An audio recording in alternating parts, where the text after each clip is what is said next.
Hey guys. Hey guys, what different stuff here. Just getting my jacket on. It's a little cold out today. Good, sorry about that.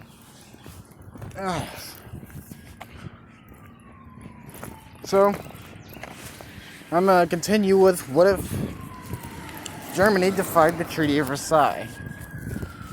I ended up deleting what I originally had because,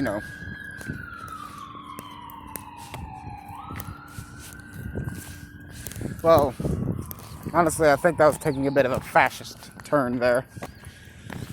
So, yeah, I'm gonna put you back in my pocket. Going in at 45 seconds in, right? Yeah, 45 seconds in. Put it up. Zip up. Give me a second.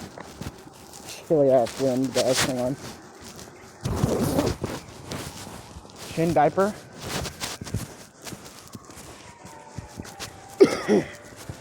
Okay, let's begin. So, as Carl Geheimnis is handing out all the information about, the things that certain people are doing. Oh shit. Yeah, he hands out information, the names, everything, and the most recent ship sinkings. The nation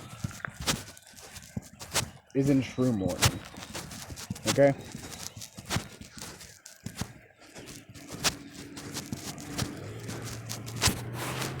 And hundreds of thousands of people go to the capital demanding war on Britain.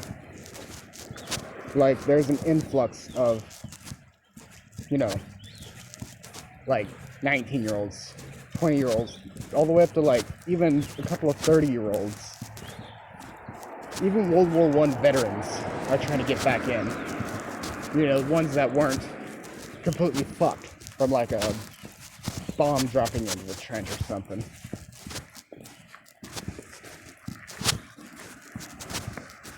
As the protest is being held in front of the Capitol, Carl pulls a big dick move. He goes out in front of everyone. Okay? Like, cameras are rolling, everything. It was mostly a peaceful protest. Like, 95% of the people were peacefully protesting. I mean, there were a couple of, specific party members there that were causing a little bit of trouble, but they got ran off. Like, overwhelmingly ran off. Jeep, heads up. They were overwhelmingly ran off.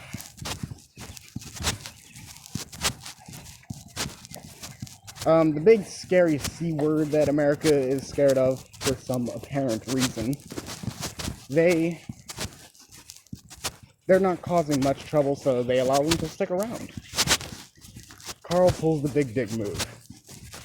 Sets up a stand, speakers so everyone can hear him.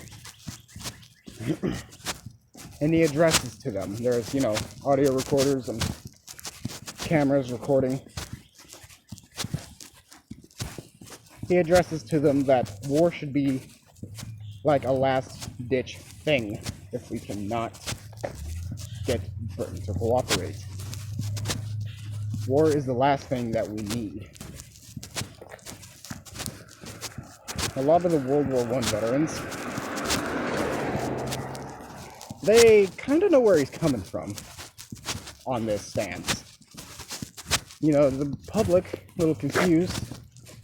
He said, when they ask why. Well, and he explains, well, when you imagine war, what do you imagine? Them being semi-dumb as fuck. They say, well, it must be glorious. Fighting to defend your fatherland. He says, at first you think so. Until that bomb drops in and puts shrapnel all on your left side.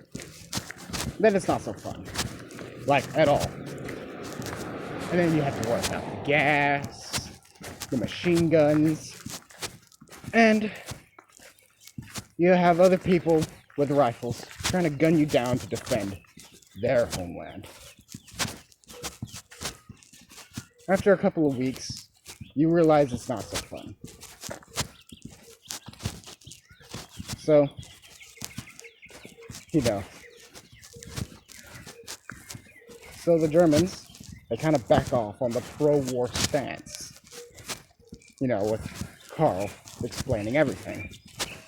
And why war isn't the best idea as of right now.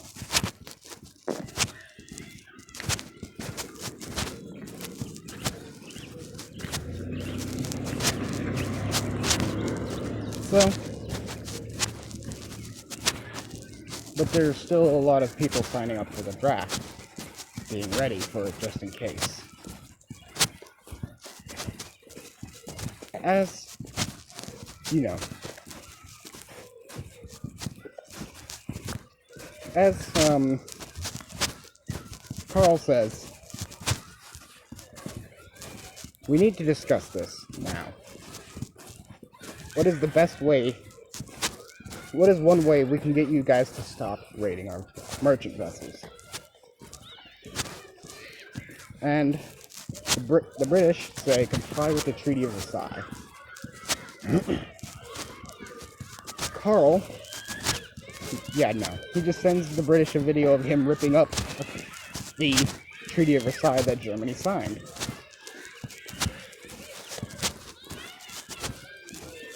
Yeah. And it has a letter in it, on it. It says, let that sink in.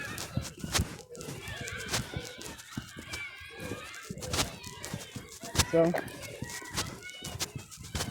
Karl, the British, say, you know, contesting to the world that the Germans are defying the Treaty of Versailles and trying to start another war. Journalists from all around the world are flooding Germany to see if this is true. And to try and find military demonstrations and see if there's any troops heading out. Joseph gives them all the information, the footage of his, you know, address, and, you know, the drafting, everything. A lot of countries conclude that Britain's just lying. Oh, and he also showed them the film of, you know, him ripping up the Treaty of Versailles. In Britain, they're saying that that's practically a declaration of war, but it's clearly not.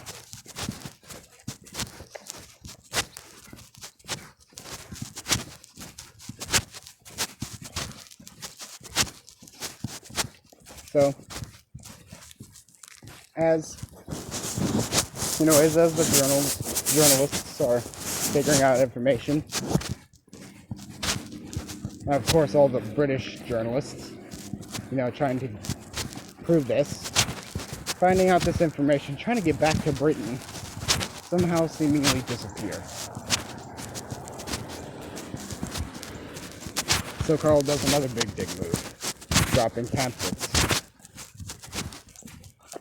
on everything, everywhere in Britain, specifically London. The Prime Minister is, well, fucking livid. He considered it an air raid.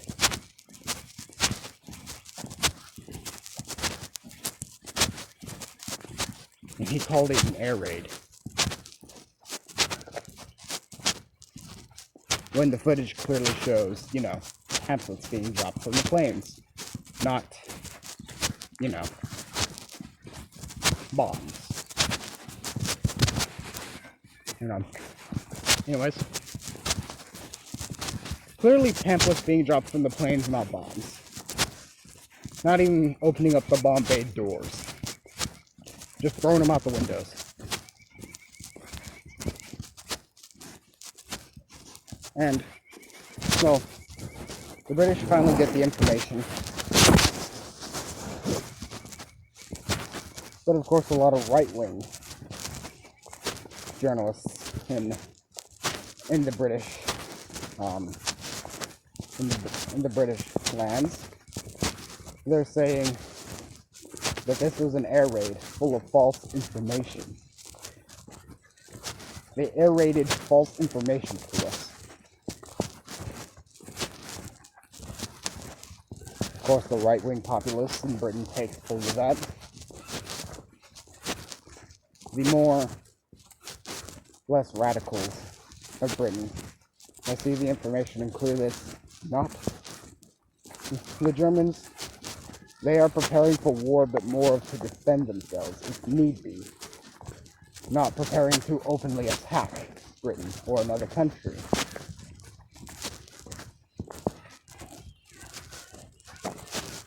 And Britain, there's a lot of right-wingers enlisting, building militias. And, yeah, not a lot of people are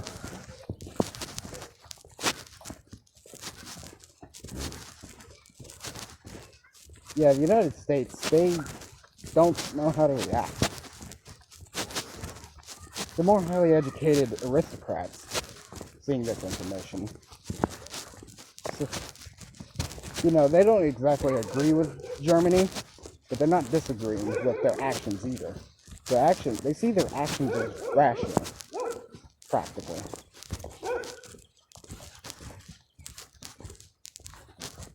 So the Americans, they're not sure which side to choose.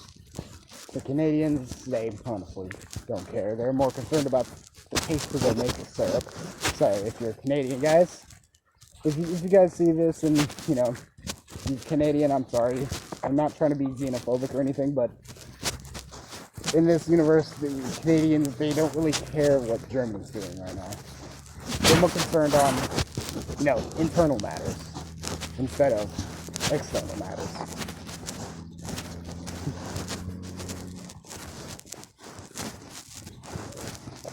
A bunch of smaller proxy countries around Germany,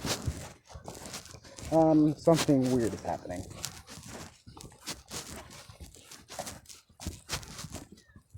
Men with rifles and similar uniforms are marching into the borders, trying to take towns for control, trying to annex parts of Germany.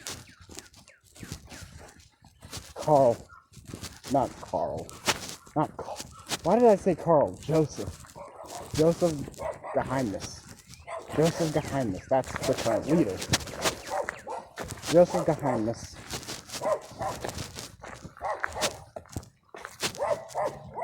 He straight up just orders them out. There are some divisions that, there are some country divisions that obey, and of course there are others that don't.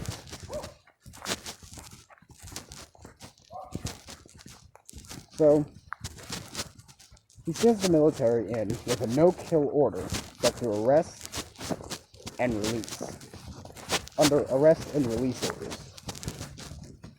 And try not to make it aggressive.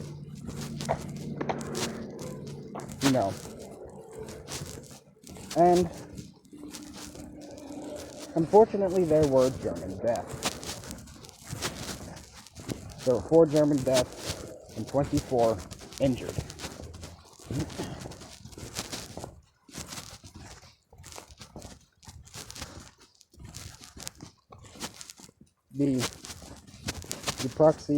The proxy nations that are trying to annex Germany, they're booted out. Only one dude was injured because he accidentally twisted his ankle on the way out. It's about the only injury. It was a pretty bad one too, which the Germans attended to.